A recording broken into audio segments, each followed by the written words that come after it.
يلا أوكي. Go on. Okay. يلا مود.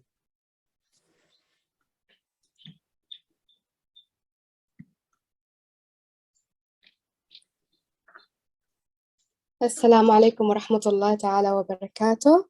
استكمالا لبرنامج التطوير المهني المستمر بمركز ماربيلا المتخصص لعلاج النطق والتأهيل، يسرنا تقديم محاضرة مشاكل الأكل والبلع اليوم، والمقدمة من معالج النطق واللغة ويشلي مامون بيلور، خريج جامعة مايسور، لديه ما يقارب 10 سنوات من الخبرة في مجال النطق واللغة. I am presenting to you the speech therapist Wishli Mammen Paloor, graduated from University of Mysore with 10 years of experience at the same field.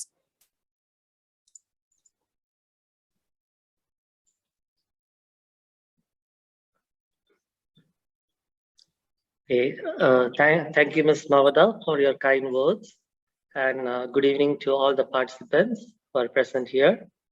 And on behalf of MSRC, I would like to invite you all for today's presentation. Our topic of discussion will be on feeding problems in children with developmental disabilities. So before moving on to the feeding problems in children, so I would like to give you an idea about the normal feeding development in children. So it will be easier for us if you have an idea about the normal development. So it will be easy for us to identify the abnormal feeding behaviors in children. So moving on to the next slide.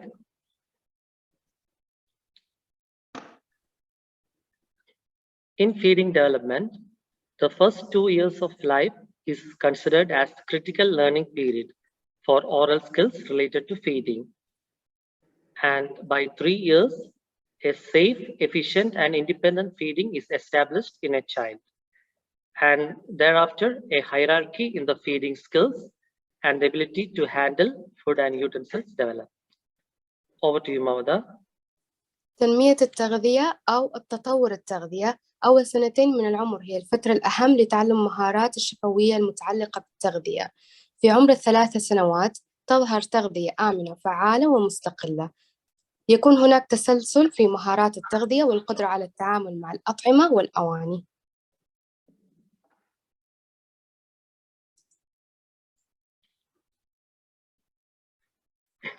So feeding development is dependent on motor development, cognitive development, speech and language development, and social development in a child. So all these factors may directly or indirectly, it can affect the feeding development in a child. في تنمية التغذية أو تطور مهارات التغذية يكون في هناك مهارات حركية واجتماعية، مهارات النطق واللغة ومهارات الاستيعاب، كلها تتعلق بتنمية التغذية عند الطفل.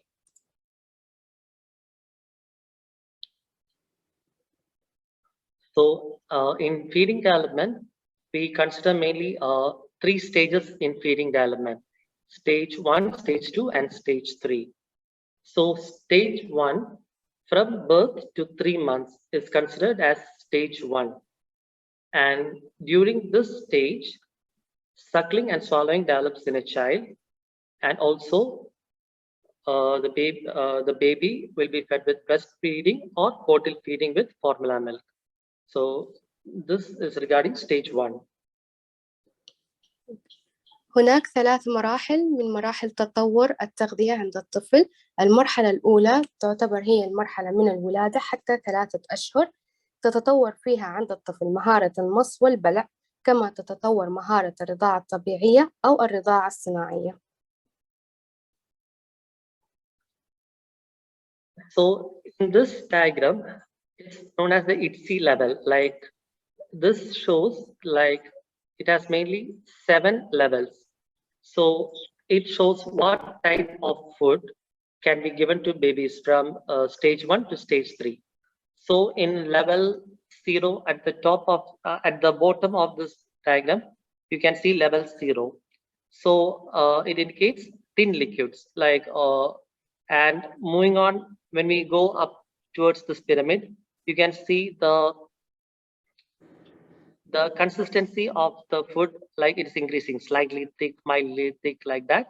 And whereas when we come to level 7, so the child can be fed with regular type of food, regular food. So basically the consistency of the food is increasing from level 0 to level 7. So in stage 1, it is said that only level 0 and level 1 type of foods can be fed to the baby. So which means thin and slightly thick liquids, like as we said earlier, the breast milk and the formula milk can be given at stage 1. في الصورة الموضحة الهرم بيوضح بتوضح الصورة يسموها 7 مراحل من الفود ثيكنس، يعني يعني عندنا في المرحلة الأولى للطفل بياخد من الرقم 0 إلى الرقم 1، من مستوى 0 إلى مستوى 1 اللي هو السوائل رقيقة، وفيما بعد ممكن ياخد السلايتلي ثيك، يعني تكون سوائل شوية أثقل من الحليب مثلا أو الماء. في المرحلة الأولى يكون الطفل من مستوى 0 إلى المستوى الأول، وهكذا في كذا مرحلة بيكون عندنا أكثر من مستوى. يعني في المراحل القادمة التي سيذكرها أخصائي النطق بنتطور مع الطفل من المرحلة الثانية والثالثة والرابعة إلى أن نصل للمرحلة السابعة وهي الطعام الطبيعي. Yes, ويشلي. Okay. Moving on to the next slide. So in stage 2, we consider like 4 to 6 months is considered as stage 2. So there will be a transitional feeding, like transition to thin and puree, smooth single ingredient food, fed with spoon along with the breast or bottle feeding. And in this stage also we can see a transition from suckling to sucking. So regarding suckling and sucking, the difference between the two, I'll be telling in the coming slide. في المرحلة الثانية تكون من العمر 4 إلى 6 أشهر. تعتبر هذه المرحلة تغذية انتقالية، بحيث أنه يتم انتقال الطفل من السوائل إلى طعام رقيق ولين مكون من مكون واحد، يتم تغذيته بالملعقة بالإضافة إلى الرضاعة من الثدي أو الزجاجة. So now let's see what is the difference between suckling and sucking. So suckling is a phenomena usually seen in early infancy, whereas sucking emerges by 4 months, seen in later infancy. And also in suckling, there will be a backward and forward movement of the tongue will be prominent, whereas in sucking, both back and forth movement and up and down movement of the tongue will be seen. And also regarding jaw opening, there will be a greater jaw opening in suckling, whereas the jaw opening, it will be lesser in sucking. And also there will be loose approximation in suckling, whereas there will be a firm lip approximation in sucking. And there will be some loss of liquid from the corner of the mouth in suckling, whereas in sucking there will be no loss of liquid. أوكي، الآن الاختلاف بين المص والرضاعة. في المص تبدأ الظهور عند الشهر الرابع، أما الرضاعة تظهر في المراحل الأولى للطفل. في المص حركة اللسان تكون لأعلى ولأسفل والأمام والخلف، أما في الرضاعة حركة اللسان تكون أمامية وخلفية، بحيث تكون المرحلة الخلفية أكثر وضوحاً. أما بالنسبة للفك، ففي المص يوجد انحراف قليل جدا للفك، أما في الرضاعة يكون فتح الفك أكبر وإغلاق واضح للفك. في مرحلة المص إغلاق الشفاه يكون متماسك أكثر إلى حد ما، أما في الرضاعة يكون إغلاق الشفاه خفيف. في المص لا يوجد تسرب للحليب، أما في الرضاعة تسرب الحليب يكون خفيف ويكون من أطراف الفم. Can I change Mavada? Yes, you can. Okay, thank you.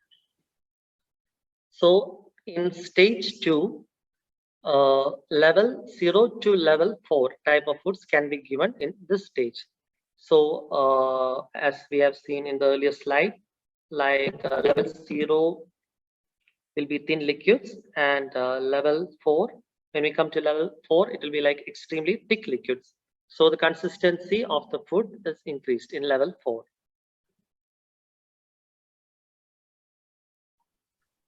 كما يوضح الشكل، المرحلة الثانية بتكون من المستوى 0 إلى مستوى رقم 2. يعني الطفل يستطيع أنه يأخذ سوائل خفيفة أو أثقل، أو ممكن يكون mildly thick يعني متوسط الكثافة. Yes, ويشلي. Okay. So in this stage, the spoon feeding also develops in a child. That is in stage 2. So spoon feeding is introduced, and the lower lip positions around the spoon, and the lip closure around the spoon begins, as you can see from the picture. So the spoon feeding also is introduced in this stage. Yes, Mother. في المرحلة رقم 2 كما هو موضح في الصورة، يتم تعريف الطفل على الإطعام بالملعقة، بحيث تكون الشفة السفلية حول الملعقة وتبدأ عملية الإغلاق حول الملعقة بشكل محكم.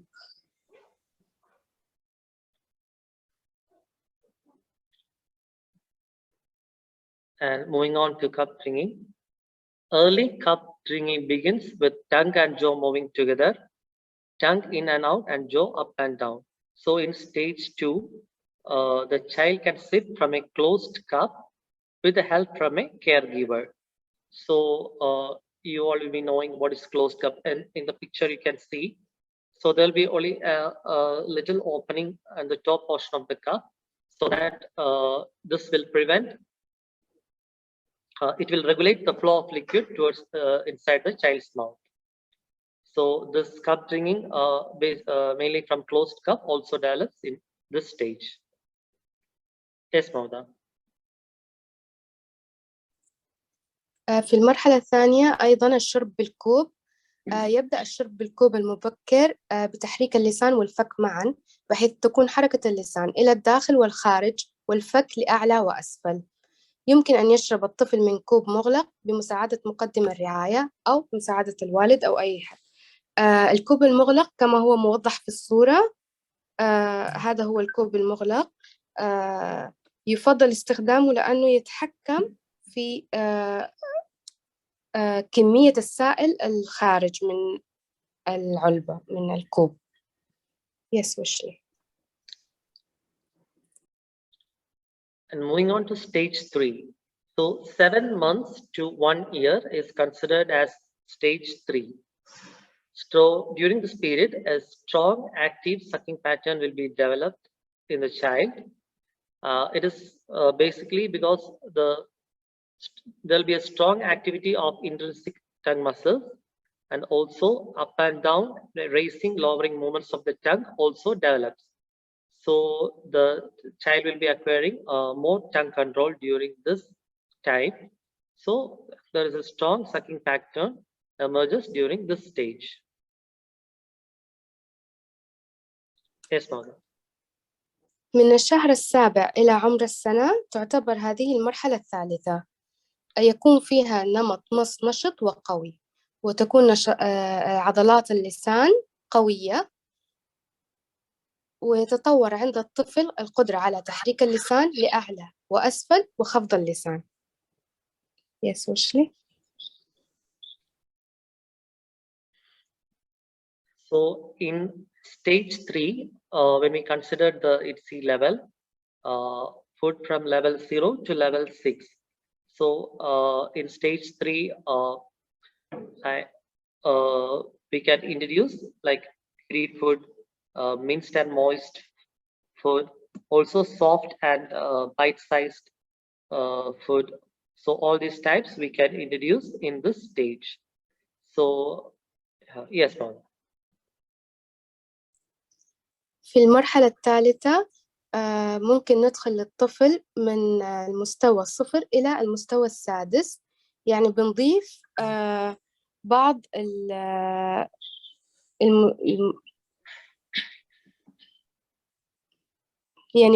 يعني بتكون بالنسبة للطعام بيكون كثيف أكثر من المرحلة السابقة. يعني في المرحلة رقم في المستوى رقم 3 بالنسبة للسائل بيكون أثقل، وفي المرحلة رقم 4 السائل بيكون ثقيل جدا، يعني مثلا زي السيريلاك تقريبا. وممكن نبدأ في الطعام نعطيه الأكل المهروس إلى أن يوصل للمرحلة السادسة soft and bite sized، يعني أكل لين وعلى حجمه، على يعني اللقمة، حجم اللقمة، يقدر يأكل بحجم اللقمة. Yes, ويشلي.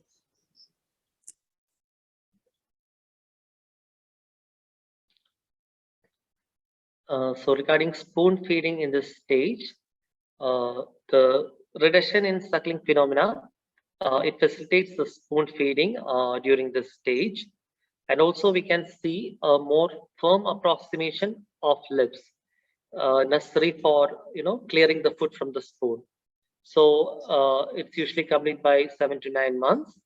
And during this stage, the children will learn to clear the spoon with the upper lip, and also they clean the lower lip with the tongue. And at this stage, the liquid loss from the mouth rarely occurs. So the lip closure will be more firm. So as a result, the liquid loss from the mouth is also reduced at this stage.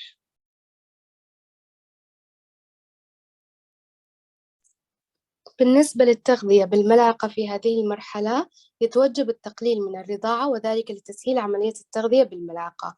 في عمر 7 أشهر إلى 9 أشهر يصبح الطفل قادر على التحكم بثبات وتقارب الشفتين من بعضهما لتمكنه من أخذ الطعام من الملعقة. في عمر 7 أشهر يكون الطفل قد تعلم تنظيف الملعقة بالشفة العلوية، ومن 10 إلى 12 شهر يقوم بتنظيف الشفة السفلية بلسانه. في هذه المرحلة نادرا ما يحدث فقدان للسوائل من الفم.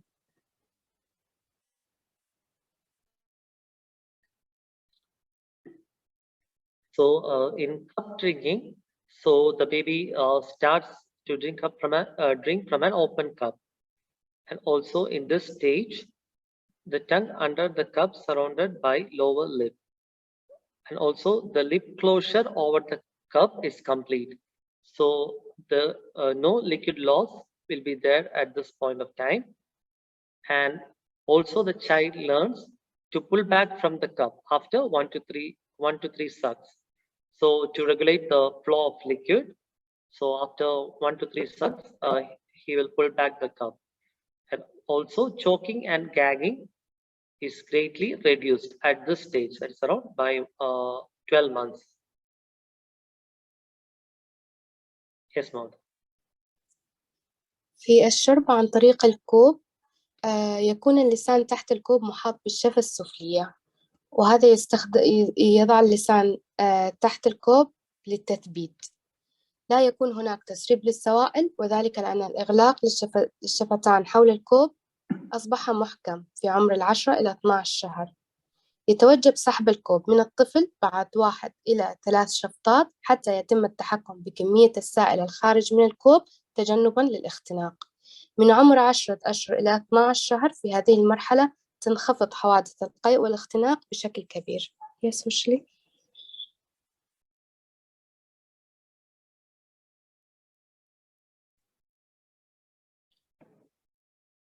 Also, they feed themselves with food held in their hands during this stage, and they feed themselves by grasping spoon with the whole hand by around 1 year.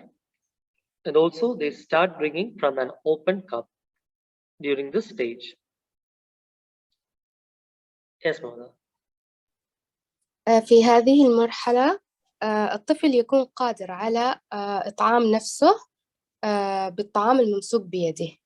في عمر 9 شهور إلى 12 شهر يمكنه إطعام نفسه عن طريق الإمساك بالملعقة بيده كاملة. يمكن أن يشرب من كوب مفتوح أيضا. Yes, ويشلي. So now in the first 3 stages, we have discussed the feeding development till 1 year. Now let's see what happens during the feeding development during 1 to 2 years of time.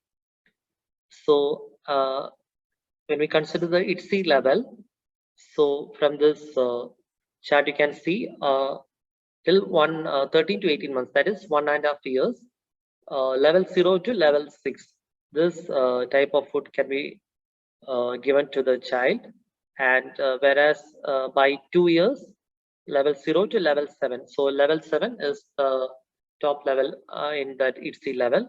So basically by 2 years, we can introduce all types of foods to the child. And regarding spoon feeding, there will be less spillage by around 1.5 years, and there will be almost no spillage by around 2 years. Also, with respect to biting, there will be more control in the biting skill by 1.5 years. And also by 2 years, there will be a controlled and sustained bite will be present. So also at this time, there will be better grading of jaw opening, allows biting various thickness of foods. So this grading is nothing but the, for example, if you consider a child biting a biscuit, so the amount of pressure he gives to bite that biscuit, and also the amount of pressure he needs to bite an apple, it will be different. So that is the grading. Okay, how much pressure he should give to bite a biscuit, and how much pressure he should give to bite that apple. So the child has to give the appropriate pressure in those two things. So that is grading. So that since that develops, there will be a controlled biting by around 2 years. And also regarding chewing, by 1.5 years, there will be the mature rotatory movements and chews with mouth. And around by 2 years, the non-stereotypic vertical movements and rotatory movements of the jaw develops. Yes, Mahmoud. أوكي. في العمر من 13 إلى 18 شهر نستخدم المستويات من 0 إلى 6. أما في العمر 19 إلى 24 شهر يكون المستويات من 0 ل7، ويعتبر سهل المضغ وعادي.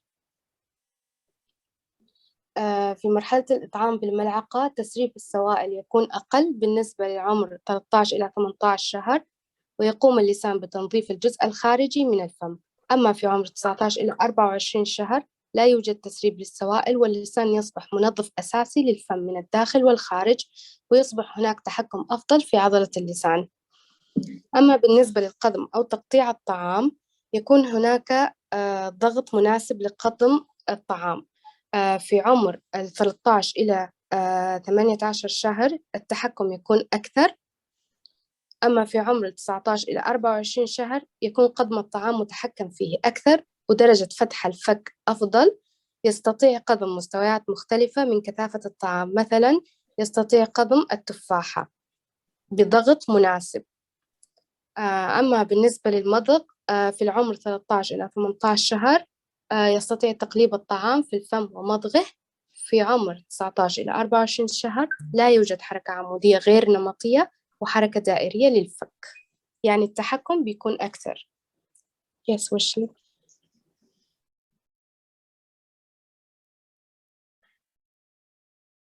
So when we consider the cup drinking, by 1.5 years, there will be less spillage, and by around 2 years, there will be absolutely no spillage from the cup.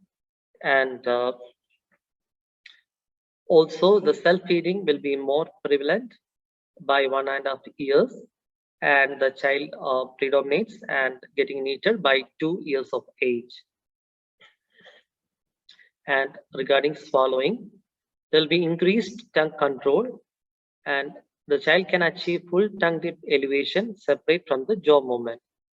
So, and by 2 years, the tongue tip thinning and more pointed up and down tongue movements precise.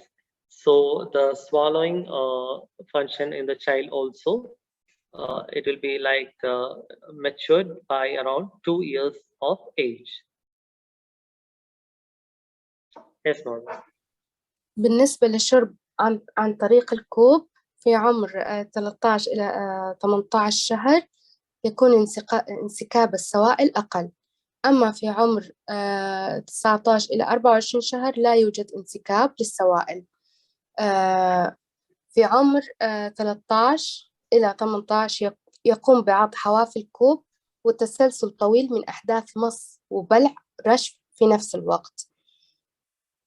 أما في عمر 19 إلى 24 لا يحتاج لعد أطراف الكوب لتثبيته وتسلسل طويل من عملية الشرب. في التغذية الذاتية تزداد مهارة الطفل في الإطعام الذاتي. أما في عمر 19 إلى 24 الطفل يصبح أكثر إتقاناً في تغذية نفسه بنفسه. أما بالنسبة للبلع في عمر 13 إلى 18 شهر التحكم في اللسان يكون أفضل. يمكن أن يحقق تقييماً كاملاً لطرف اللسان بشكل منفصل عن حركة الفك. أما في عمر 19 إلى 24 شهر ترقق طرف اللسان ويصبح واضح أكثر. حركة اللسان تكون لأعلى ولأسفل وأكثر دقة. Yes, ويشلي. So this is just a nutshell of what we have discussed till now. It's a self-explanatory chart, like just to give you an idea about the milestones and at what age each milestones will be developed. So here we can see like the spoon feeding will be developed by around 6 months, and the chewing by munching also by around 6 months. Biting will be around by 7 to 9 months. Rotatory chewing movements by around 1 year, and cup drinking by around 1 year. So this is just a nutshell of what we have discussed till now. Yes, Mother. للتلخيص الجدول بيوضح العمر والمرحلة التي تتطور فيها المهارة. فمثلا مهارة استخدام الملعقة تتطور من عمر 4 إلى 6 أشهر. أما في الشهر السادس تتطور مرحلة المضغ. في الشهر السابع إلى التاسع تتطور مهارة القدم وقطع الطعام. في العمر من 7 أشهر إلى 12 شهر تتطور مهارة المضغ وتقليب الطعام في الفم. أما من العمر إلى 7 إلى 12 شهر في نفس الفترة يتطور الشرب عن طريق الكوب. Yes, ويشلي.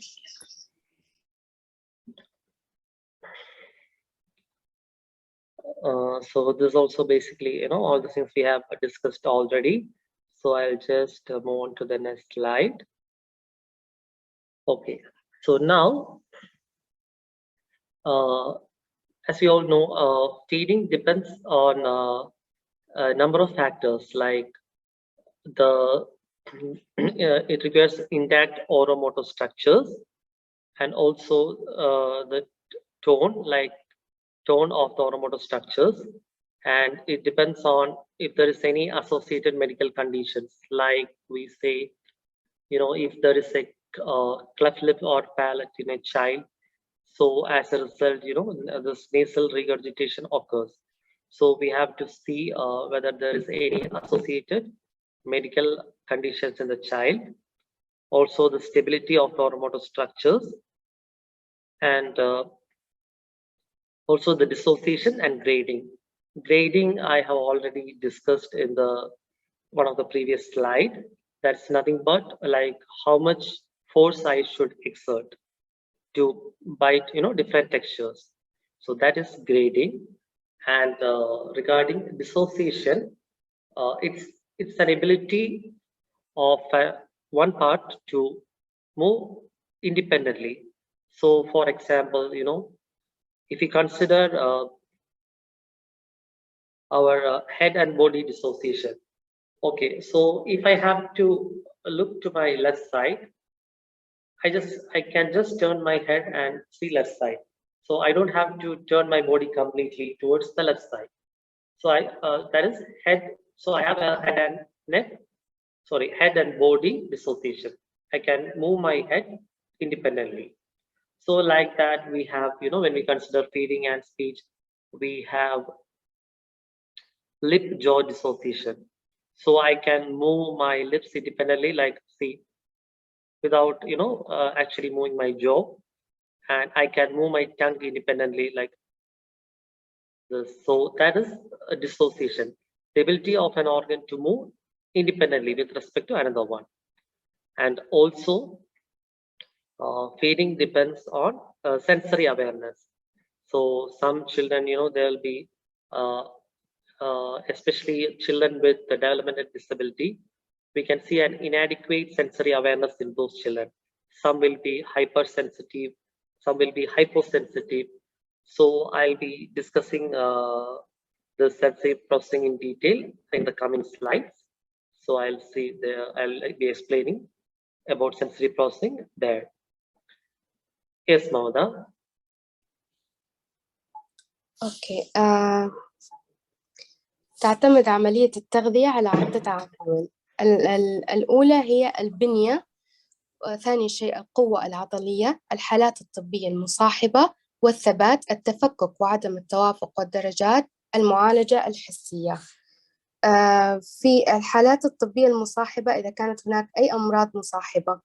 أما في الثبات يعني يقصد أن يمكن تحريك الشفتان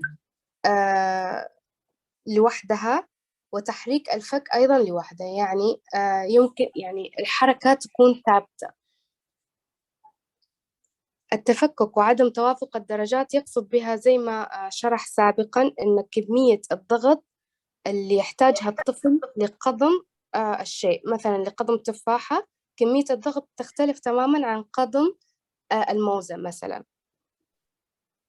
المعالجة الحسية سيتم شرحها لاحقا إن شاء الله. Yes, ويشلي.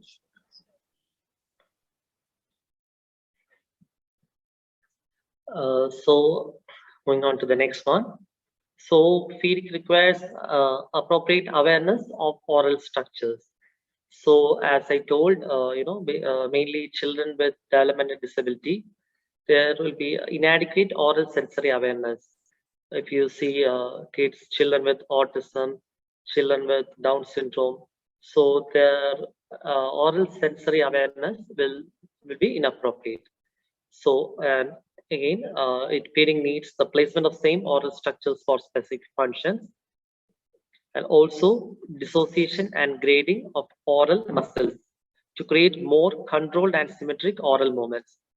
So this dissociation, as I discussed before, so this for the speech and feeding skill, this is a very fine motor skill. So the dissociation and grading of oral muscles should be appropriate, to produce, even for speech also we know, like it should be appropriate, then only the proper speech clarity will be there. And also the stability, endurance, and muscle memory should be there.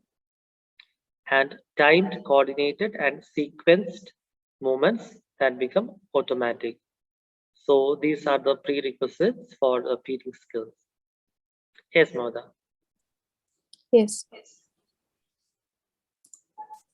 احتياجات التغذية، يجب أن يكون هناك توعية كافية بتراكيب الفم اللي هي الفك والخدين الشفتين واللسان.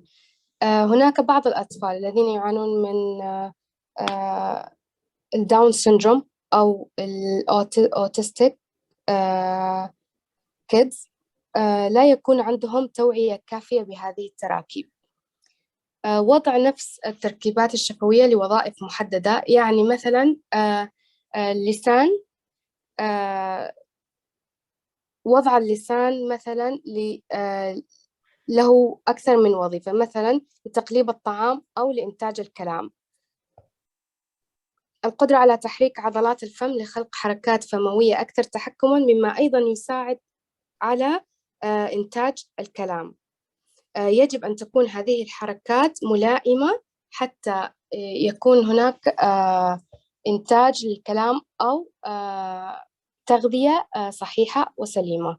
القوة والقدرة على التحمل والذاكرة العضلية، وحركات موقوتة منسقة ومتسلسلة، والتي فيما بعد تصبح تلقائية. Yes, ويشلي. Now let's see why is feeding program important. So as you all know, a lack of adequate nutrition can cause weight loss, constipation, lethargy, dry skin, high BP, heart disease, and high cholesterol, etc. Also, feeding program is important because it develops normalized oral motor skills for feeding, and also it develops normalized oral motor functions for speech also. Yes, ma'am. ما أهمية برنامج التغذية؟ يمكن أن يؤدي نقص التغذية الكافية إلى فقدان الوزن والإمساك والخمول، جفاف الجلد، وارتفاع ضغط الدم وأمراض القلب، وارتفاع نسبة الكوليسترول في الدم وما إلى ذلك. يطور المهارات الحركية الفموية الطبيعية للتغذية، كما يطور وظائف الفم الحركية الطبيعية اللازمة لإنتاج الكلام.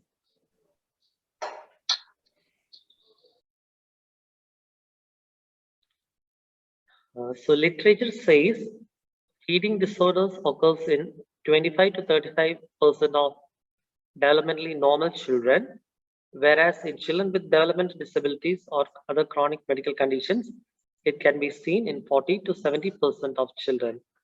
So it explains how important, like treating feeding disorders. Sometimes it goes undiagnosed or unidentified in even in children with developmentally normal, in typically normal children.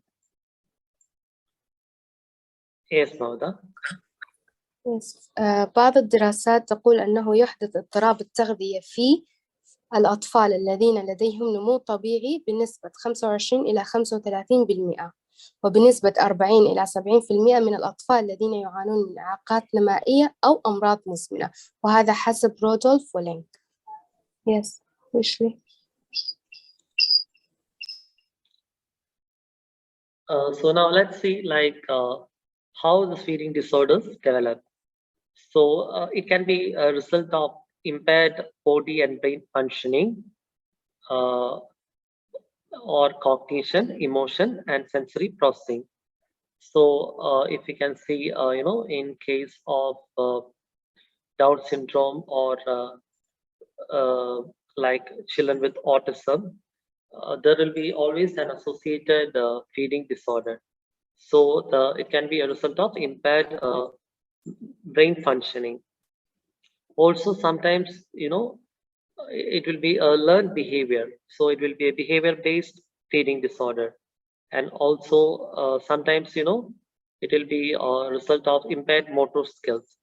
So all these things can result in a feeding disorder.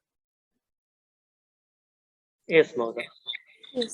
تتطور اضطرابات التغذية علم وظائف الأعضاء، بحيث يشمل ضعف وظائف الجسم والدماغ، الإدراك والعواطف والمعالجة الحسية. يمكن أن نرى في الخداج والأمراض المزمنة، التدخلات الطبية، الأدوية، المشاكل العصبية، كما في حالات الداون سيندروم والأوتيزم. هناك بعض السلوكيات المكتسبة التي أيضا تؤثر، وبعض المهارات الحركية.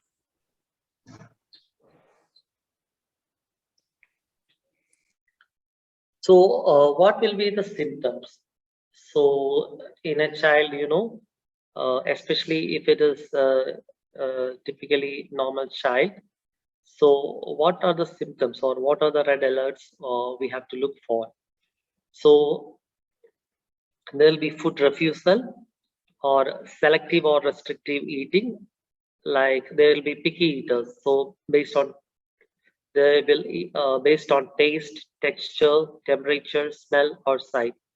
So there'll be selective eating, or children will be picky eaters. And also we can observe gagging or vomiting and excessive drooling, wet or gurgle sounding voice or cry after eating. That is especially, if we have swallowing difficulty in the oral stage or oropharyngeal stage, and in case if aspiration occurs, that is if it enters to the airway, so there will be a wet or gurgle sounding voice soon after feeding the child.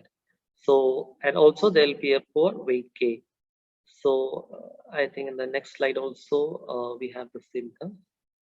Yeah. So in this children, okay, Mavada, you can explain this, then I'll go to the next slide. Yes, okay.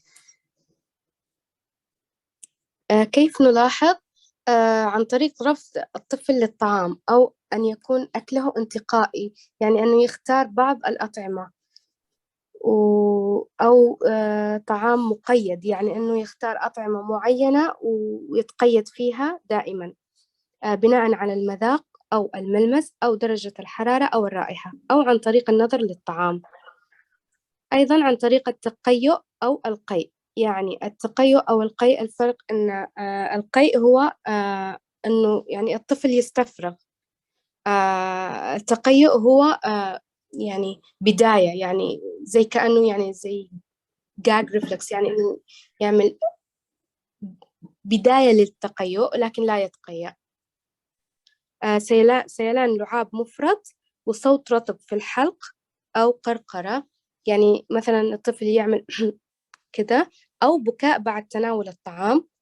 وأيضا عدم اكتساب وزن وفشل في ويشلي. Okay.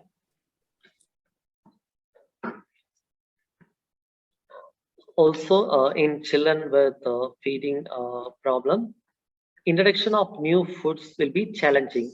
So they will not be accepting the new food easily, and so it is really challenging, to introduce new foods to the child.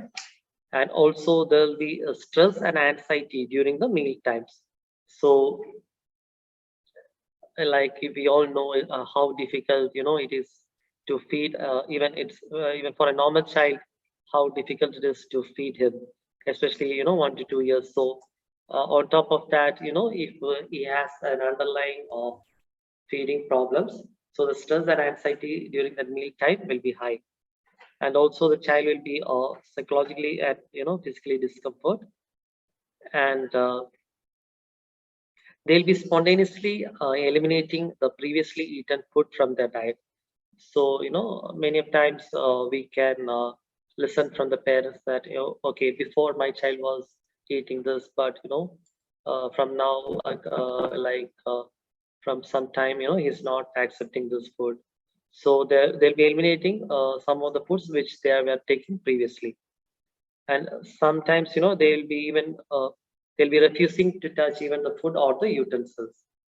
So all these are the signs or symptoms which will help us to suspect that the child has a feeding problem or a feeding disorder. Yes, Mauda. Yes. إدخال أطعمة جديدة قد يكون تحدي حتى بالنسبة للطفل الطبيعي، أما في حالة الطفل يعاني من بعض من صعوبات في التغذية، فيكون إدخال أطعمة جديدة بالنسبة لهذا الطفل تحدي كبير. يمكن أن يحدث توتر وقلق محيط بأوقات الوجبات، أيضا انزعاج نفسي وجسدي، صعوبة في الجلوس لتناول الوجبات مع العائلة، يقوم الطفل بإلغاء بعض الأطعمة التي سبق تناولها في نظامه الغذائي، أيضا يمكن أن يرفض لمس الطعام أو أدوات الأكل. Yes, ويشلي.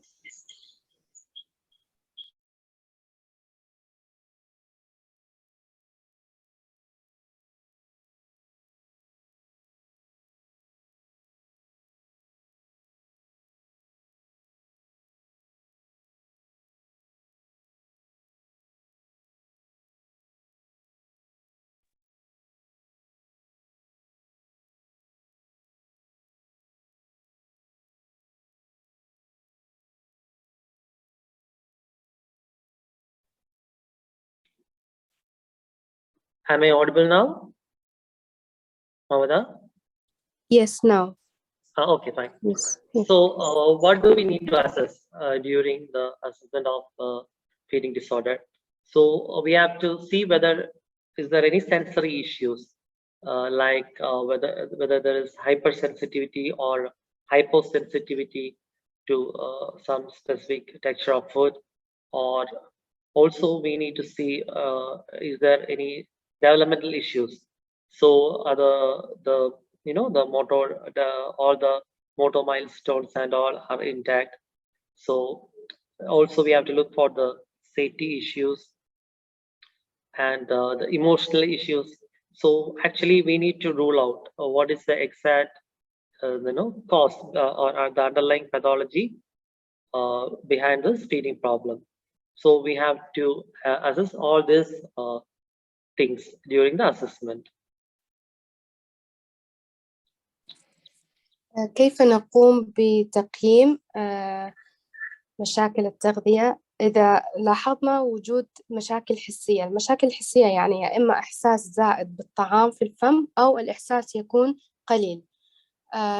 بعض المشكلات النمائية، مشاكل السلامة، المشكلات الحركية والمشاكل العاطفية. Yes, ويشلي.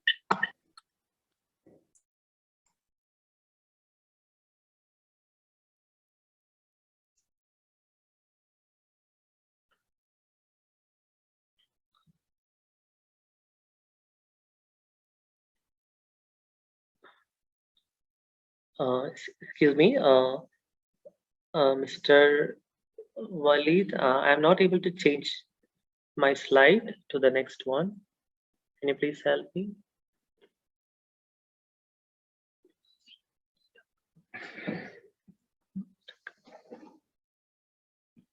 Yeah, you still have the host. I didn't make any change.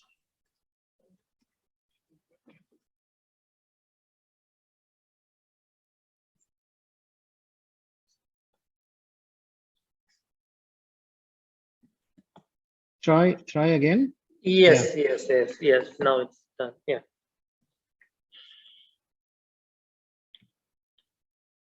Sorry for the interruption.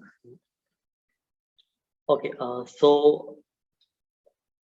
Considering the sensory issues, which I have discussed in the previous slide, so children with feeding problems, they'll be either hyper responsive or hypo responsive. So hyper responsive or over responsive. So here what happens is the brain perceives the sensation as too much due to difficulty in deciding like what is important. So as a result of this, they'll be hypersensitive. And whereas in hyper responsive or under responsive, the brain does not perceive the sensation at all. Hence, it will be difficult to notice the stimuli in the environment. So due to this, there can be hypersensitivity towards the food, or there can be hyposensitivity towards the food. Yes, Mara.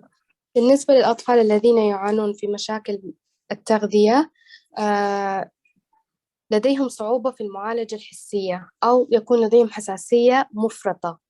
هناك ردود فعل مفرطة أو ردود فعل زائدة، ونقص في استجابة لردات الفعل أو قلة في الاستجابة لردات الفعل. في ردود الفعل المفرطة يدرك الدماغ الإحساس أكثر من اللازم بسبب صعوبة التمييز فيما يتعلق بما هو مهم، يعني الإحساس عند الطفل بيكون زائد. في نقص الاستجابة لا يدرك الدماغ الإحساس، فبالتالي يجد صعوبة في إيجاد أو الشعور بالمثير في البيئة. Yes, ويشلي. So now let's talk about the sensory hyperresponsive cases. So here, the children will be sensitive to specific smell, taste, temperature, or even sight of foods. And there will be limited food repertoire, like they'll be picky eaters. And they'll be looking for only small quantities of food. And also, so because, since there is already a hypersensitivity, they will not accept, anything inside their mouth. It will be, there will be a feeling of discomfort. So even, they'll refuse to get their teeth brushed, because of this hypersensitivity issue. And there will be over responsiveness to certain texture. They may even refuse to touch or try certain textures. And they may complain when a familiar food looks different. And there can be autonomic response, such as breathing, sweating, gagging. So like in children with hypersensitivity issues or in the oral cavity, usually we tend to give this massage with our tooth and all to reduce their hypersensitivity. And also, we start our intervention by giving those textures with which the child is already comfortable with, and gradually, we will change the texture of food. So like that, we will reduce the hypersensitivity issues in the oral cavity. Yes, ma'am. في حالة الاستجابة الحسية المفرطة يكون هناك حساسية للرائحة للطعام، لحرارة الطعام أو حتى شكله. الطفل يكون لديه أو يتقبل عدد محدود من الأطعمة، أو يكون طفل انتقائي بحيث أنه يختار أطعمة معينة ليأكلها. يرغب دائما في لقمة صغيرة من الطعام. يتجنب الفوضى، وجود بقايا الطعام على وجهه أو اليدين. يعني الطفل ما بيستحمل وجود بقايا بعض من الطعام على وجهه أو حتى على يديه. الطفل يكون لا يعني ما بيستحمل تنظيف الأسنان بالفرشاة، لأن الحساسية عنده بتكون زائدة.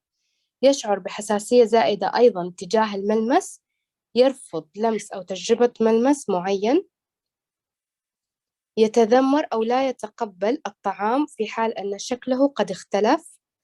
قد تحدث استجابات لا إرادية مثل تغيير في التنفس، التعرق، حساسية الإقياء، يعني أنه يعني يأتي إليه الشعور بالإقياء، واتساع في حدقة العين. Yes, ويشلي. Now moving on to sensory hyporesponsive. So here what happens is the child will not be able to identify the presence of food in his mouth. So because there will be hyposensitive, there will be hyposensitivity in the oral cavity. So they may stuff their mouth with a large quantity of food, as you can see from this picture. And because they may not feel food in their mouth, and they look for input through crunchy, sour, spicy, or extreme temperatures. So already there is a hyposensitivity. So they'll be trying different textures or different textures of food or different temperatures of food, and sometimes this can result in food avoidance also. Yes, Mamada. أما في حالة نقص الاستجابة يكون الطفل فوضوي في الأكل، لأنه لا يشعر بوجود الطعام في فمه، مما يؤدي إلى شبع أو تخمة. يبحث الطفل عن مدخلات حسية مثل الحوامض أو المقرمشات، أو الطعام الحار أو الساخن بشدة. في بعض الأحيان يمكن ملاحظة الخوف من الطعام. كل هذه الأسباب تؤدي إلى تجنب الطعام عند الطفل. Yes, ويشلي.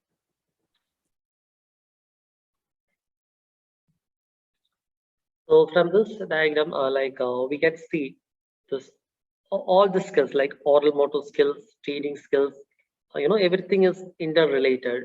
Since this jaw, lips, tongue, so all these organs they have an important role in speech production as well as in our feeding phenomena. So all these systems if are interrelated. If there is a problem with one system, for example, if there's a problem with the sensory system, it will affect your feeding as well as your speech production. So this like all this are interrelated.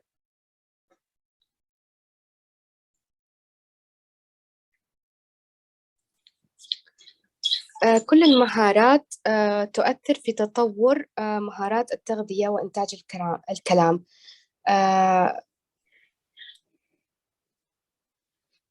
مهارات التغذية والمهارات الحركية الشفوية والجهاز الحسي كلهم يؤثروا في وضوح الكلام وفي التغذية. إذن كلهم مترابطين مع بعضهم. Yes, ويشلي.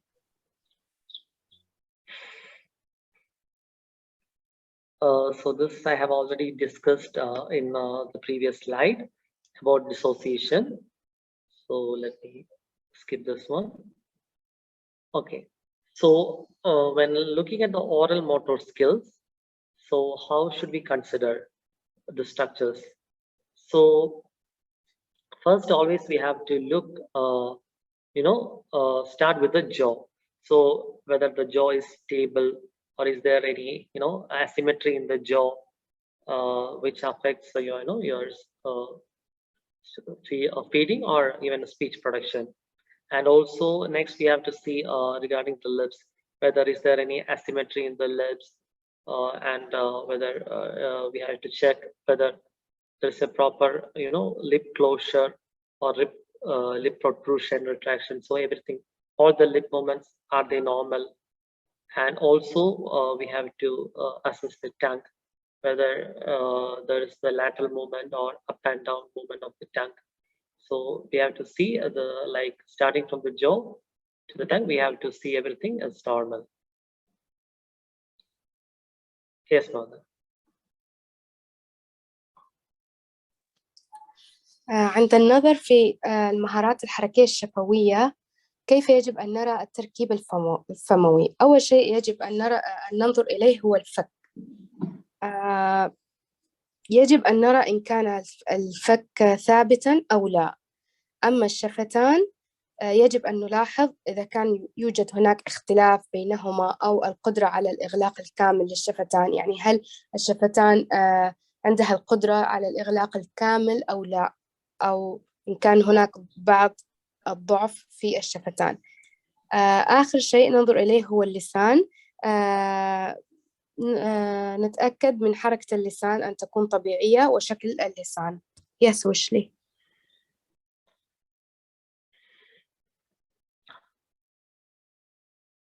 So now we'll see the impact of jaw instability.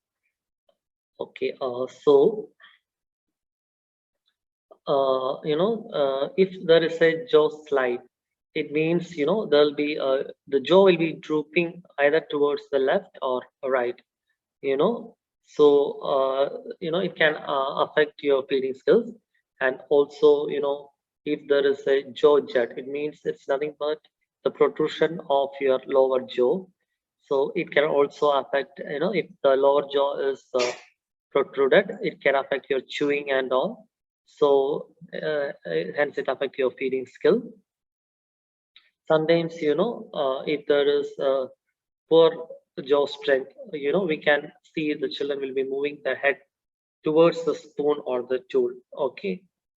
And also if there is a high jaw fixed posture, it means they won't be able to move their jaw like downwards, so it will be like fixed. So there will be a clenching of teeth like this. They will not be able to move their jaw downward. And also, if there is a low jaw fixed posture, like if it's an open mouth posture, then we can suspect the spillage of food and even drooling. So that's why first we have to work on the jaw stability or jaw strength, and at the beginning of your feeding intervention program. Yes, Mauda. Yes. تأثير عدم استقرار الفك أو ضعف القوة العضلية يؤثر في حركات الفك الجانبية. يعني لو كان هناك انزلاق في الفك مثلا، سيكون اتجاه الفك إما إلى اليمين أو اليسار، مما يؤثر على التغذية. رقم 2، بروز أو نتوء في الفك. وجود بعض النتوء في الفك أيضا يؤثر في حركة الفك. تحريك الرأس نحو الملعقة أو الأداة. ارتفاع الفك العلوي في موضع ثابت، يعني لا يستطيعون تحريك الفك إلى الأسفل. 5، فتح الفم أو انخفاض الفك السفلي في موضع ثابت، يعني الفك يكون منخفض وثابت، مما يؤدي إلى سيلان اللعاب. Yes, ويشلي. And jaw instability often leads to, as I discussed already, like poor lip closure, like if it is open jaw posture. Then also, jaw instability leads to drooling, food or water spillage, poor chewing, manipulation of food, and also it leads to inability to eat from a spoon, and as a result, poor nutrition. يؤدي عدم استقرار الفك إلى ضعف في إغلاق الشفتين، سيلان اللعاب، انسكاب الطعام أو الماء مما يؤدي إلى أكل فوضوي، ضعف المضغ، تقليب الطعام، تفضيل الطعام اللين أو الطري، عدم القدرة على الأكل باستخدام الملعقة، مما يؤدي إلى سوء في التغذية. Yes, ويشلي.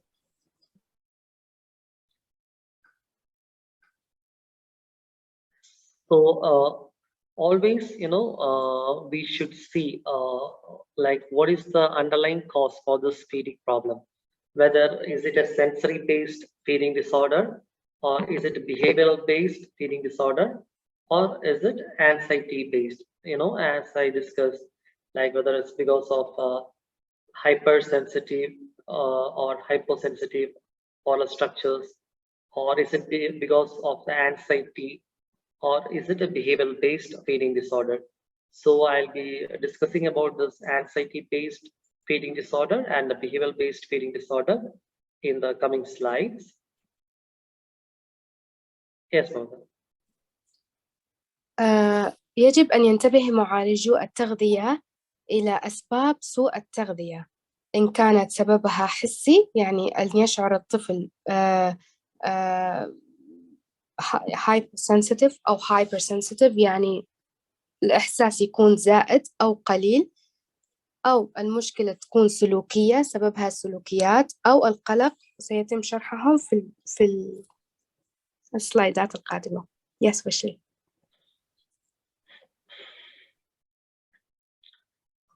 And feeding therapist, needs to understand that it is not always the food, but when kids have higher levels of anxiety, and it is the norm, it is easy to assign that feeling to the food. Already we know the children like 2 to 3 years, they will have in general stranger anxiety like that. So on top of that, if the kids have this feeding disorder, anxiety-based feeding disorder, they will have that anxiety in accepting new food repertoire also. Yes, ma'am. يحتاج معالجو التغذية إلى فهم أنه ليس الطعام دائما، يعني عندما يكون لدى الأطفال مستويات عالية من القلق وهذا القلق هو الطبيعي بالنسبة لهم، فمن المحتمل تأثير هذا الشعور وانتقاله إلى الطعام. فمثلا في الأطفال من عمر 2 إلى 3 سنوات بالعادة يكون عندهم قلق من الطعام، خصوصا الطعام الجديد، يعني لا يتقبلونه بسهولة أو يعني ما بيعجبهم من أول مرة. Yes, ويشلي. So next we are going to discuss about anxiety-based feeding disorder. It's called RFID, Avoidant Restrictive Food Intake Disorder. So it is present in DSM-5, and children with RFID, they may have an anxiety disorder, associated anxiety disorder, and often have anxiety around food and eating. So, you know, they can express this anxiety in several ways, like a fear of vomiting or choking, or fear of certain foods or textures, or a flavor or texture sensitivity. You know, some children we can observe, you know, they'll be very much like anxious, or they will not be even ready to even touch that food, you know, which they are not comfortable with. That's because of this underlying anxiety within them. Yes, Mahmoda. اضطراب تناول الطعام التجنبي المحدد موجود في ال DSM-V، و DSM-V هو كتاب يذكر فيه جميع الاضطرابات، وتم ذكر هذا الاضطراب أنه قد يعاني الأطفال فيه المصابون باضطراب القلق من تناول الطعام التجنبي أو المحدد اضطراب القلق، وغالبا ما يكون لديهم قلق بشأن الطعام والأكل. يمكن أن يظهر هذا القلق بعدة طرق، مثل الخوف من القيء أو الاختناق، والخوف من بعض الأطعمة أو القوام، والنكهة، وحساسية الملمس. Yes, ويشلي.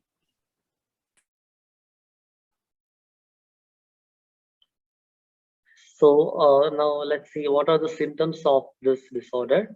So the children will be often distracted, and there'll be a disinterest towards the food. So, and also during the meal time, you know, there'll be angry outburst. It may not be related to the like there will not be any you know, reason, but you know, you can see the children, you know, there'll be angry outburst in the children, and they'll be, you know, often they'll be showing some temper tantrums to control the environment. And also there'll be other behaviors like crying, shaking, or expression of fear, or adamant refusal to you know, to have that food.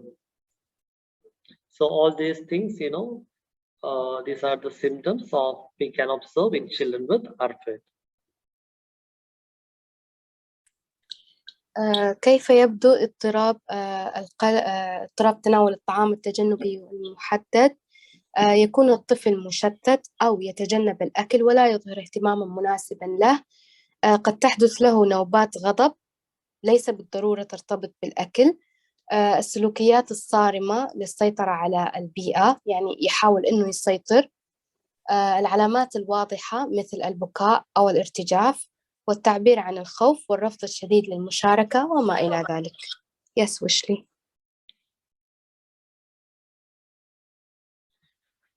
Also, we can see the children with RFID, they may have a poor appetite in general, which can lead to a disconnect in the hunger cycle. So when the normal hunger signals are disrupted, it perpetuates the lack of appetite, since the children that are not eating adequately will not be driven to eat by their own hunger cues. And in order to be successful in managing the kids, the treatment must not include force, threat, or pressures, as this can lead to further anxiety and increased restriction. So, you know, in such cases, so we know it is not a, you know, sensory based or any sensory based disorder. So it will be like, so in such cases, we have to be very careful. So we should not, force the child to take that food which is not comfortable with. Like, for example, what we can say is, so if if a child is not comfortable with a sandwich, so like what you can do is, see, okay, first let the child have whatever food he's comfortable. So you can just place it near the child. First let him just see it, let him explore it, and once he is comfortable with it, then only we must allow the child to have it. So we should not forcefully feed the child in case of ARFID disorder. Yes, Mamata.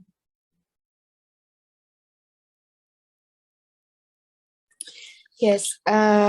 قد يعاني الأطفال المصابون باضطراب تناول الطعام التجنبي المحدد من ضعف الشهية بشكل عام، مما قد يؤدي إلى انقطاع الاتصال في دورة الجوع. عندما تتعطل إشارات الجوع العادية، فإن ذلك يؤدي إلى استمرار نقص الشهية، لأن الأطفال الذين لا يأكلون بشكل كاف لن يتم دفعهم إلى الأكل من خلال إشارات الجوع الخاصة بهم. من أجل أن يكون العلاج ناجحاً، يجب أن لا يشتمل على استخدام القوة أو التهديد أو الضغط، لأن ذلك يمكن أن يؤدي إلى مزيد من القلق وزيادة التقييد. في بعض الحالات يجب أن نكون حذرين، ويجب الانتباه لأن لا نجبر الطفل على أكل الطعام. إذا كان الطفل لا يريد أكل ساندويتش مثلاً، يمكن أن تعرض عليه ماء مثلاً أو أي شيء آخر، وبعضها نعرض عليه مرة أخرى الساندويتش لتقليل الخوف والقلق من الساندويتش. Yes, ويشلي. So now we'll discuss, sensory-based feeding disorders and behaviorally-based feeding disorder. What is the main differences between the two? So in sensory-based feeding disorder, children often avoid whole foods or specific texture groups, as I have discussed in the previous slide, like hypersensitive and hyposensitive. So they will avoid maybe specific textures. So they will have difficulty tolerating some specific sensory input like sight, smell, touch, taste, etc. And they eat the same amount of food regardless of the place or the person. And usually, they overstuff oral cavity if it is a case of hyposensitivity, or they take very small bites if it is a hypersensitive case. And usually they store food for later. And also, you can see a gag reflex as a sensory response. And we can also observe excessive drooling in sensory-based feeding disorders. Whereas behavioral-based feeding disorder, there will be a rarely selective avoidance, and they eat better for some particular places or people. So since it's underlying a behavioral problem, so they will be performing better when provided with a comfortable environment, and they just get to seek attention from their caregivers or parents. And in this case, there will be rarely any underlying neurological or medical condition in behavioral-based feeding disorders. Yes, ma'am. Okay. في اضطرابات التغذية الحسية، في العادة الطفل يرفض كل الأطعمة أو أطعمة ذات ملمس معين.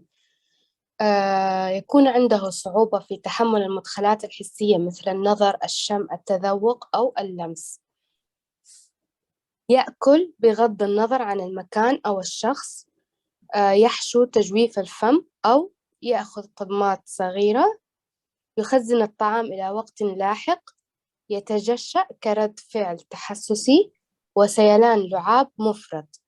أما في اضطراب التغذية القائم على السلوك، نادرا ما يكون الطفل انتقائي وتجنبي، يأكل أفضل في أماكن معينة أو مع شخص معين، يتجشأ للفت الانتباه، نادرا ما يحدث لأسباب عصبية أو مشاكل طبية. وهذا بالنسبة إلى اضطراب التغذية القائمة على السلوك. يس ويشلي.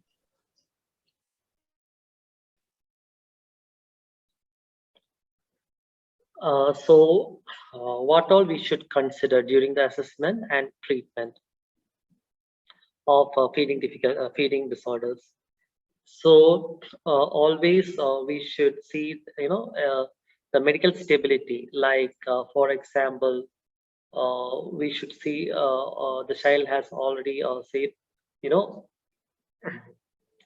oral phase of swallowing or oral pharyngeal phase of swallowing. So everything is safe. Everything is safe, so that the child may not have aspiration issues. So medical stability should be assured, and also we have to see the readiness of both the child as well as the caregiver. And also, there should be an individualized approach, because one method or one approach which we have successfully tried in one child, it may not be able, it may not be fitting another child with the same condition. So for each child there should be an individualized plan, and also there should be a trust therapeutic alliance. So before starting our feeding program, we should build a good rapport with the child. Then only the child may cooperate with us, because especially when it is a case of anxiety based or behavioral based, already the child is having that anxiety and the stranger fear. So we should not start, if it's a feeding program, from the session one, we should not start introducing food and all. First, we should have a strong rapport with the child, then gradually, we need to start our feeding program. So these are the, just a basic things we have to consider in during the assessment and treatment protocol.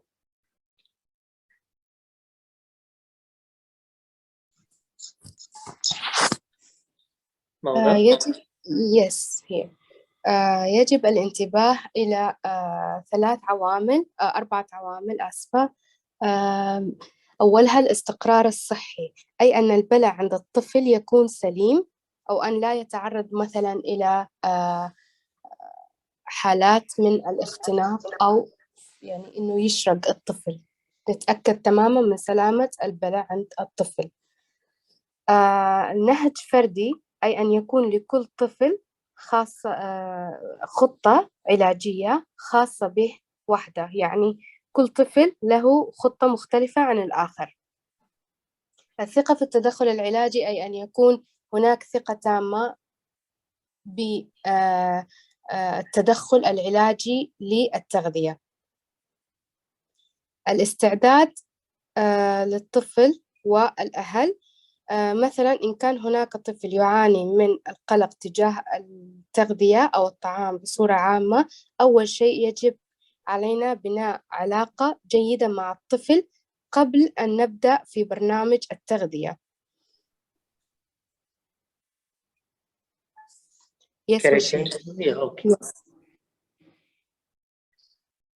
So when we consider medical stability, like we can see, for children with feeding problems, most of them will have gut issues. Like there'll be history of GERD, that is nothing but gastroesophageal reflux disorder. So they will have an associated GERD problem, and also there will be motility issues. That means the movement of bolus, in the esophagus, they will have problems with that, and also there'll be functional constipation. Some will have, eosinophilic esophagitis. That is nothing but, in this condition, as a result of an allergy, there'll be, there'll be inflammation in the esophagus. So also, there can be associated allergies towards a particular type of foods, and trauma during feeding, like poor dentition causing pain or choking episode, or vomiting, or or force feeding. So all these medical issues has to be taken care of when you do your assessment.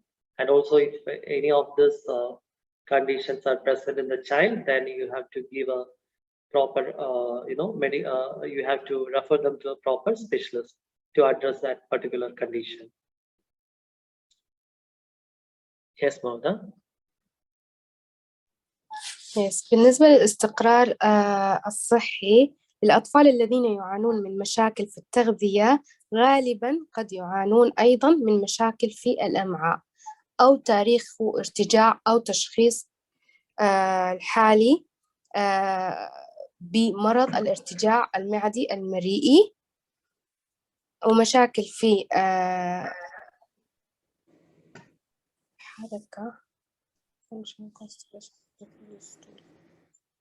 الإمساك، بما في ذلك البراز الرخو، التهاب المريء اليوزيني، هو نوع من الالتهابات الذي يصيب المريء، الحساسية من القمح وفول الصويا ومنتجات الألبان والمكسرات والبيض، الكازين هو نوع من أنواع البروتينات، والجلوتين والأسماك أو المحار، صدمة حول الرضاعة مثل الأسنان السيئة قد تسبب الألم أو الاختناق، القيء أو التغذية القسرية، يعني التغذية الإجبارية. Yes, ويشلي. Yeah, so as I already mentioned, we should give proper recommendation for such medical issues. We have to refer them to a specialist like a gastroenterologist or ENT specialist, or a pediatric dentist if there is any issues with like the structures in the oral cavity, teeth, or anything like that. في حال لوحظ وجود لمثل هذه المشكلات الصحية، يجب التحويل لأخصائي أمراض الجهاز الهضمي، الأنف والأذن والحنجرة، أو إلى طبيب الأسنان. Yes, ويشلي.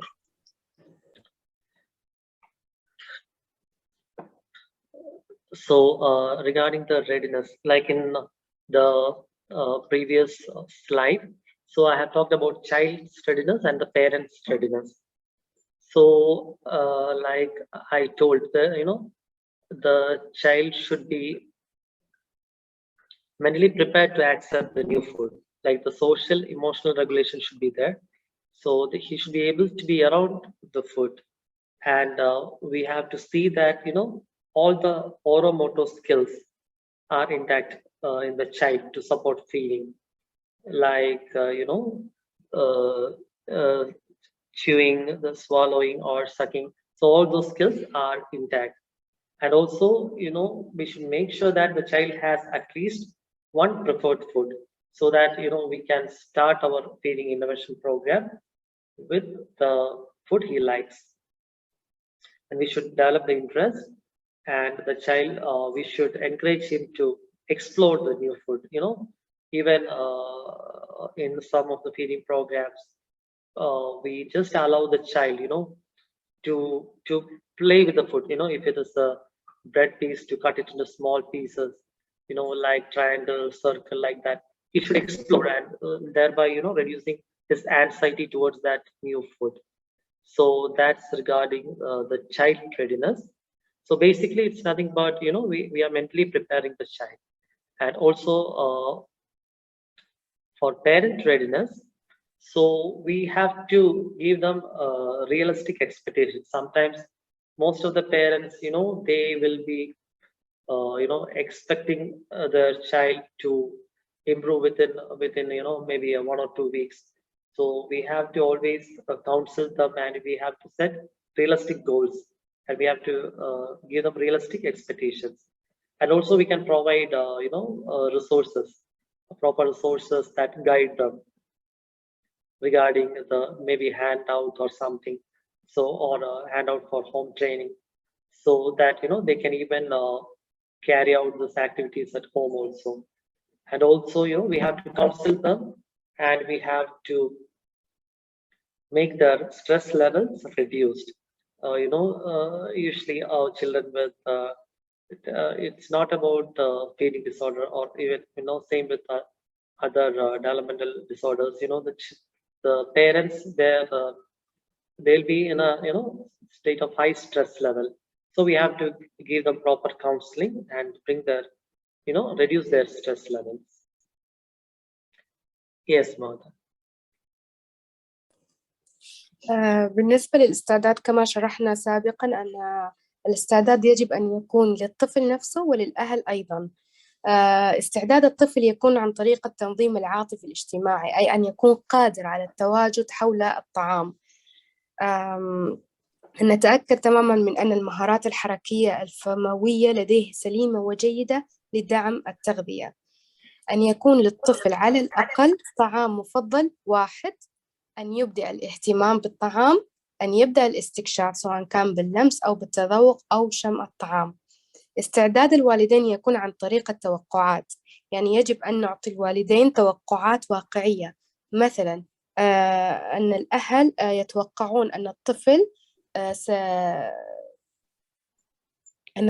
الطفل سيتمكن من أخذ الطعام أو أن يتمكن من تحسين التغذية لديه في خلال أسبوع أو أسبوعين، في حال أن الطفل قد يحتاج إلى أكثر من هذه المدة. فيجب أن نضع التوقعات الصحيحة للوالدين، والمصادر أن تكون أن نعطيهم مصادر جيدة لجمع المعلومات، أو قد يكون عن طريق تدريب منزلي للوالدين.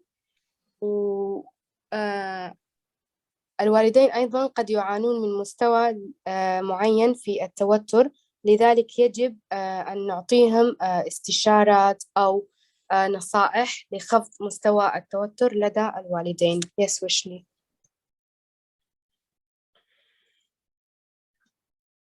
So here are just few recommendations for the child's readiness. So we have to use a strength-based approach. Like always we have to see what is the strength and weakness of the child. And like, for example, if the child has a particular preferred food, so always we have to start with food of his choice, and then later we can change the food. And also for improving the child's readiness, we can use co-regulation. So it is nothing but the therapist can be a co-regulator. So during your feeding session, you can make the parent sit with you and let the parent feed the child. You will be giving instructions to the parent, and the parent will be feeding the child. So it helps to reduce the stress or anxiety level of the child, because parent is already familiar to the child, so he will cooperate better with the parent. So maybe at least in the initial sessions you can be a co-regulator, just having the parent in your session, and you can just advise the parent what to do. And you have to establish general expectations and routine. So the child you have to develop that routine. So we have to give if the child it's like it's an older child, you can explain to him what exactly you are going to do in the session. And also we should change or add one thing at a time, so it helps to reduce the the anxiety of the child. And always it should be a play oriented approach, since it's not with the feeding therapy, but it's like even with other the intervention with the developmental disability children, it should be always play oriented. And we should set them up to succeed. That is, we should always acknowledge any positive change. We have to reinforce them, we have to motivate them. And if he has achieved something new in a session, we have to always acknowledge that changes, the positive changes that the child is exhibiting. So these are the recommendations for improving the child's readiness. هنا بعض التوصيات هنا بعض التوصيات لاستعداد الطفل أن يكون نهج قائم على القوة. مثلا أن نضع في بداية جلسات علاج التغذية أن نضع الأطعمة المفضلة للطفل، وتدريجيا نقوم بتغيير الطعام. التنظيم المشترك بحيث نجعل الأهل يتواجدون في جلسة علاج التغذية مع المعالج لتقليل توتر الطفل، لأنه قد يتعاون أكثر بوجود الأهل على الأقل في الجلسات الأولى فقط. أن نضع توقعات عامة وإجراءات روتينية. نقوم بتغيير أو إضافة شيء واحد في كل مرة. مثلا يعني إذا بدأنا بالشوربة مثلا، كانت الشوربة تحتوي على بس بطاطس مثلا، في المرة اللي بعدها نقوم بإضافة البطاطس مع الجزر مثلا. أن تكون جلسة التغذية قائمة على اللعب والمرح أكثر. نقوم بإعدادهم لتحقيق النجاح، يعني نوصلهم لمرحلة نحقق فيها النجاح بإذن الله تعالى. Yes, ويشلي. And now let's discuss the recommendations for parent readiness.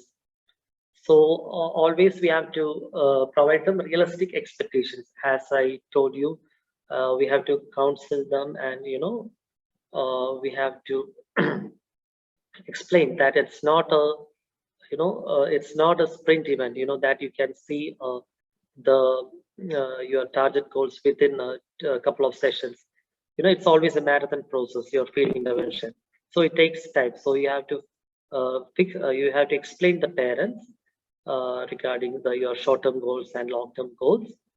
And also, you have to set them up to succeed. You have to acknowledge the positive changes they make to help their child.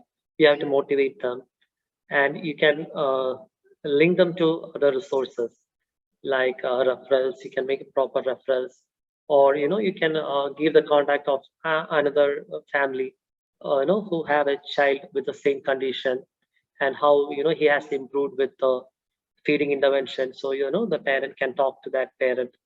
So it helps them actually. And then also acknowledge the difficulties, feeling judged by others, or they will have so many psychological conflicts. So you have to counsel them. So like this, like this you can improve the parents' readiness.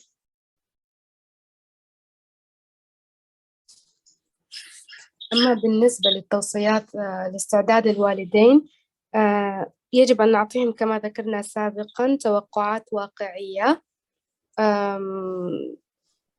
نشرح للوالدين الأهداف قصيرة المدى وطويلة المدى.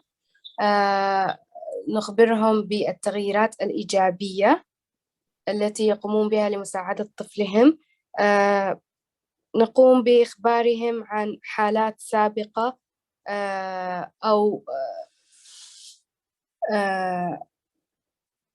ربطهم بأهالي آخرين بحيث أنه يروا مدى تقدم الطفل والاعترافات بالصعوبات والشعور بالحكم من قبل الآخرين، وأن لا يقومون بإلقاء اللوم على أنفسهم.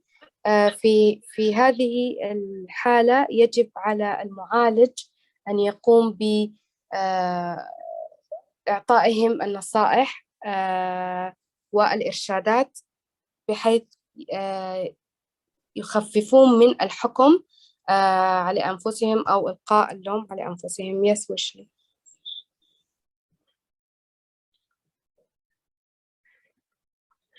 So now we'll discuss about the therapeutic alliance. So it's starting about the rapport building with the child. So you have to always build the trust with the child. You have to gain the trust of the child, in order for him to cooperate in your sessions.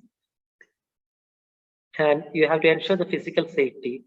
So especially, if the child have like a general weakness or something, like in case of CP or cerebral palsy, there'll be a general weakness. So you have to give them a proper seating arrangement or a foot chair. So you have to ensure the physical safety and also ensure the emotional safety. As I discussed, you cannot just start your feeding session from day one.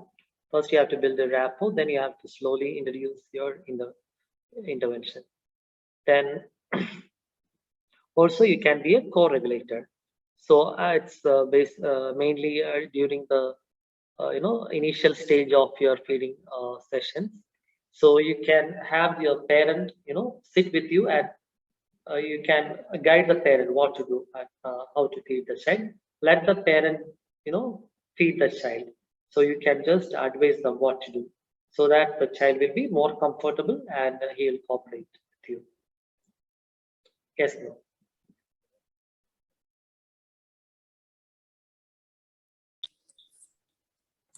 Yes. أهم شيء يجب علينا فعله هو بناء علاقة جيدة مع الطفل،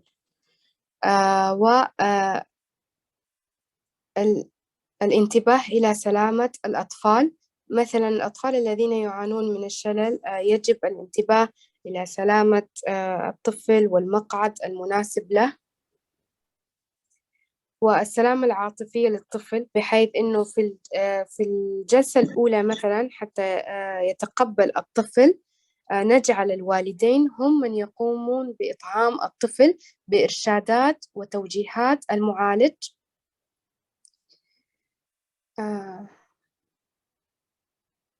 Yes, Mushli, that's it. So as a conclusion, we should always keep in mind that sensory processing affects motor movements and should always be looked into. And also, it's not always sensory. It can be medical based or anxiety based or behavioral based. So we have to always rule out what is the exact cause underlying the feeding problem. And also, we should keep in mind that oral motor movements are not to be done on his own. Once you create the movements, it must be converted to appropriate feeding or speech movements. So, for example, if a child has difficulty in protrusion of lips, something, first you teach him that movement, then you should teach him a skill which the child can make use of that movement, maybe like sucking from a straw or something like that. So the movement should not be, it should not be taught alone. Always you have to, teach the child a skill, or if it is a speech production, if a child has a problem with lifting his tongue up, once you teach that movement, like tongue elevation, or maybe you can teach some sounds which require tongue elevation, like da, da, or like that. So it's basically, the movements has to be, it should not be taught separately. It always has to be, taught with in relation with some skill or some sound which he can use that. Yes, ma'am. من المهم جدا أن نعرف أن بعض المعالجات الحسية تؤثر على الحركات الحركية، ويجب دائما النظر فيها. يجب أن نحدد طبيعة المشكلة، إن كانت هي طبية أو بسبب قلق أو بسبب مشكلة سلوكية. لا يجب القيام بحركات الفم الحركية بمفردها.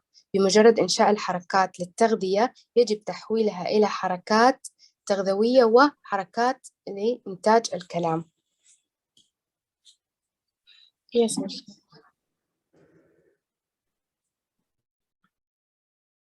And also, we should keep in mind that motor system affects speech clarity as well as feeding, and any physical changes can occur to the oral structures, and they can bring about the incorrect movements, causing poor clarity or poor feeding skills. So as I told, if you have a cleft palate or something, there's always a chance of nasal regurgitation. That is when you are trying to feed the child through the mouth, the liquid or food may escape through your nose. And also, if you consider your speech clarity, if there is a cleft palate, always your child's speech will be hypernasal, since the large amount of air escapes through your nose. So you have to consider that. And also, trust and relation-based intervention yields better result in a feeding program. So it's nothing but, you have to build a good rapport, as I discussed earlier. Yes, Lord.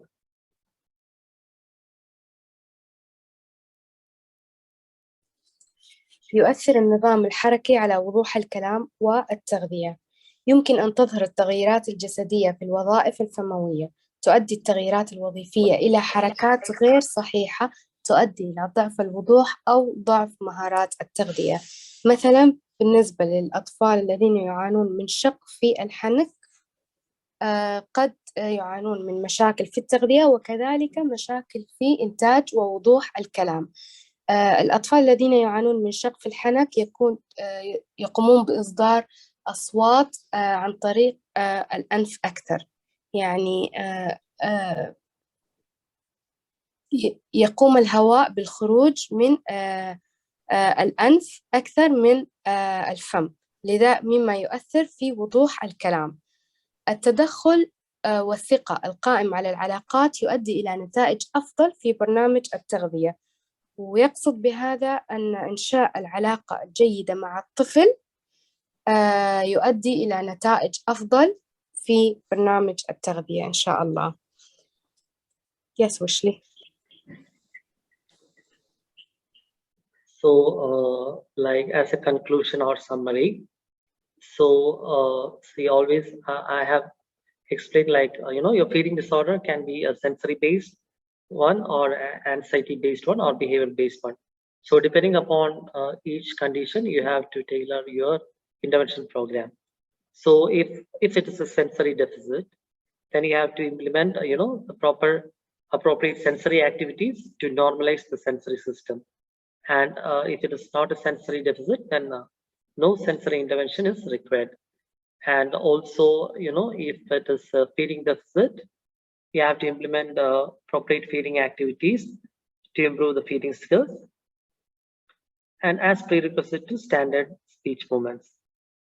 And also, if it is oral motor deficit, you can implement OPT, that is oral placement therapy, and you can introduce speech sounds once the movement is achieved.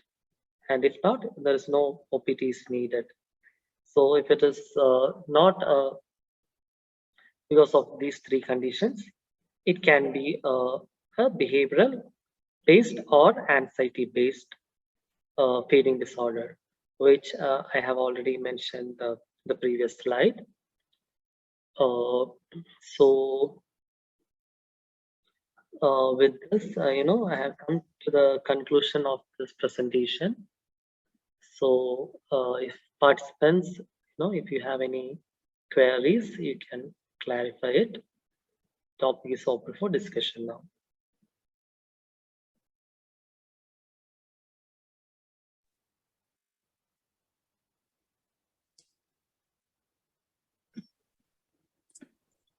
للتلخيص، إذا كان هناك مشاكل حسية تسبب مشاكل التغذية، فيجب الانتباه إلى المشاكل الحسية وحلها من قبل المتخصصين.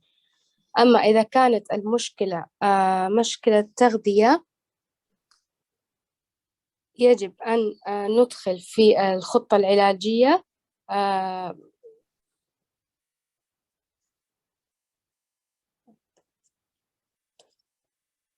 يجب أن ندخل في الخطة العلاجية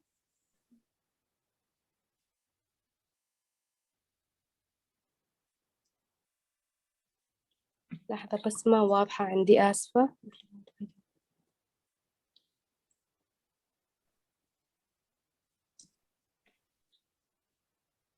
إدخال مهارات تغذوية لتحسين التغذية وتحسين حركات الفم لإنتاج الكلام. أما إن كانت المشكلة حركية ندخل علاج ال OPT. يحتاج الطفل إلى ال OPT. OPT هو نوع من أنواع العلاج المتخصص يعني يعطي زي المساج لأعضاء الفم.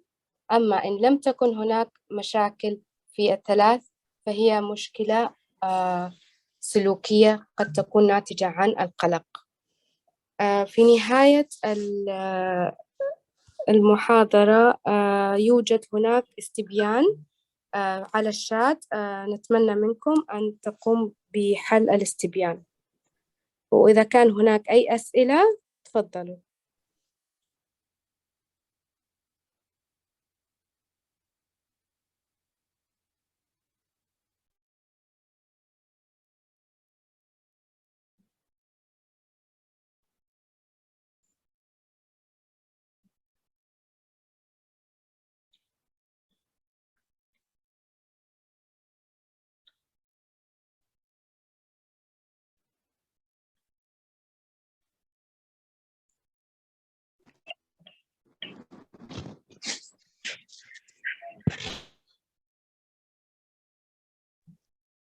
يا ريت اللي عنده أي سؤال يتفضل يسأل.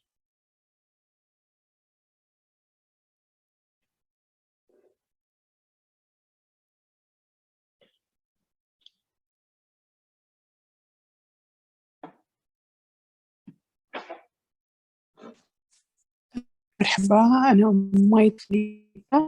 عندي استفسار موضوع الأكل. أنا ولدي أساساً بيئتر. عفوا الصوت كان بيقطع في البداية كلام حضرتك، لو تسألي مرة تانية معلش. هو بيكي إيتر ده اللي احنا سمعناه بس.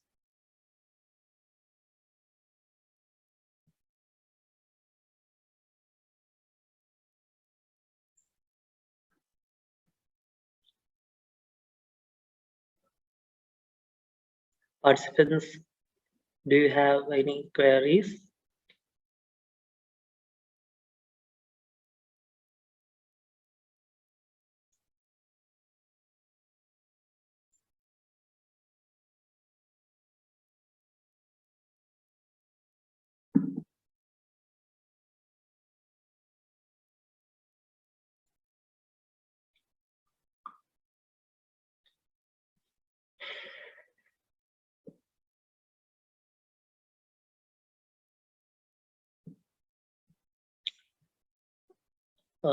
Mr. Walid?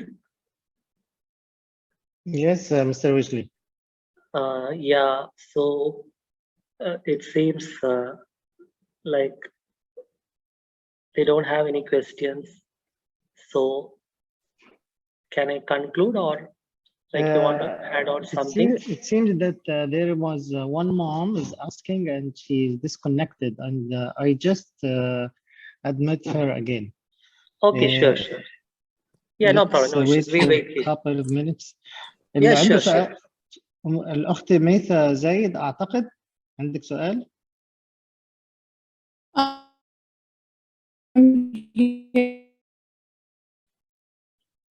عندي الصوت.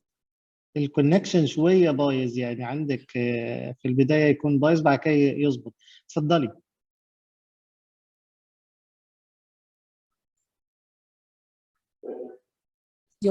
إنه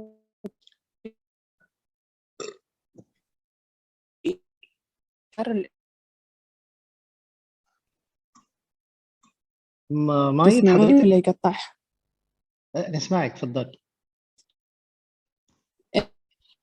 هل هذا يأثر على النوم؟ شو هو اللي أكله يأثر يعني على مثلا النوم؟ يأثر على النوم ولا ما يخصه؟ شو هو اللي يأثر على النوم؟ احنا ما سمعناش الجزء الأول يعني. الأكل الطفل نفسه، يعني مثلا حالة مايد أنت عارفينها من أولها لين الحين. طبعا. إنزين، هل أكله بيأثر على نومه ولا لا؟ لأنه قليل نوم، دخل الساعة 7 ينام، ينام لي الساعة 1 12 بيتم على الفراش ما ينسدح، ما عنده شيء رقد. يعني تخيل كم ساعة من 7 ل 12. صحيح. بس شو مشكلة الأكل فيما يخص الأكل؟ أنا دي اللي ما سمعتوش. أنا زمنت أخصائية يوم الخميس، خبرتك أظن جيت معاها. فقالت لي ممكن أكل يخطى بشكل كبير. فأنا أول ما أسمع هالشيء وأعرف عنها قلت أتأكد أفضل طبعا. والله مميز. في جزء أنا مش قادر أسمعه، في جزء مش عارف أسمعه، بيقطع الصوت فيه، اللي هو الخاص بالأكل. شو مشكلته في الأكل؟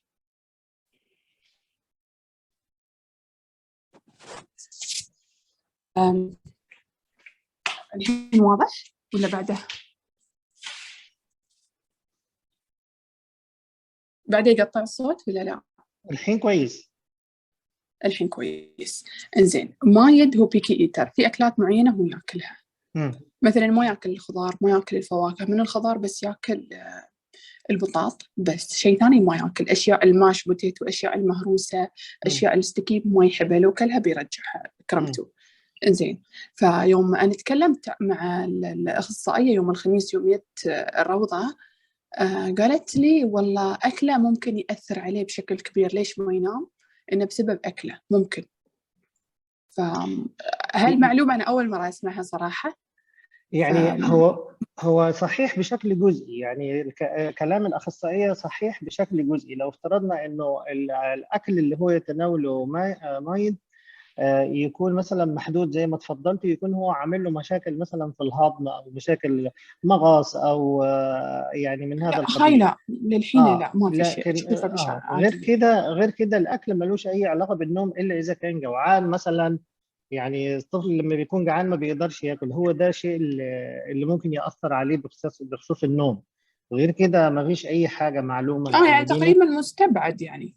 استبعد لا ما فيش، بس هم دول الحالات اللي ممكن يكون له تأثير سلبي على موضوع النوم. بس بالنسبة للمريض من معرفتي ليه يعني بالنسبة بشكل عام يعني مش ده السبب اللي ممكن يخلي اللي يأثر على نوم.